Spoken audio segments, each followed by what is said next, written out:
Our next Four Investigates is airing Sunday night after Sunday Night Football, and it has to do with the Albuquerque Community Safety Department. If you don't know, ACS is called the Right Response at the Right Time. It is a group of first responders that is really writing the book on how to respond to calls that are better suited for social workers versus police.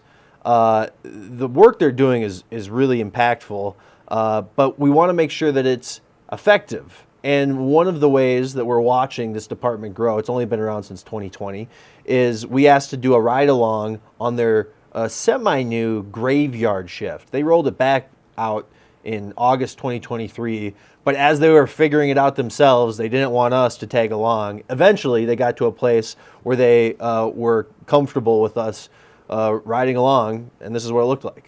Suicidal ideation, depression, high anxiety. Hi, we're outside of your apartment.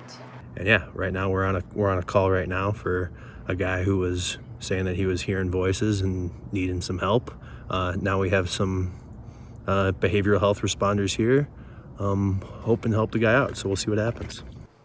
We're going to show you more of that ride along Sunday night after the game. The biggest takeaway for me was seeing just how prevalent mental illness is in our community. We see the people that are screaming at nobody in parks or on street corners.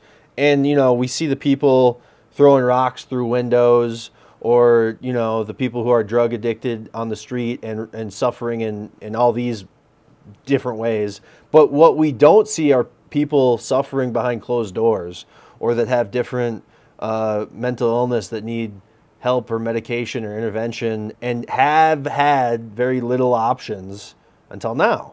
And it was really moving for me to see these behavioral health responders who really care about helping these people. They have some stories themselves about why they get into this work, but it was pretty powerful to see the help that people were getting and perhaps had no way of getting that help before this department. That was really cool. The question now is, how do we help more people? How do we make sure this department that's funded with our city tax dollars is as effective as possible? And they're still figuring things out, and we're following what they're learning. It's Four Investigates. It's a ride-along. We're going to show you more of this ride-along and asking the question, how do we make the right response at the right time work for as many people as possible? There are some issues with how response times are getting worse, how demand is going up, how they're going to meet that growing demand, and it's all laid out in this next Four Investigates Sunday night after the game.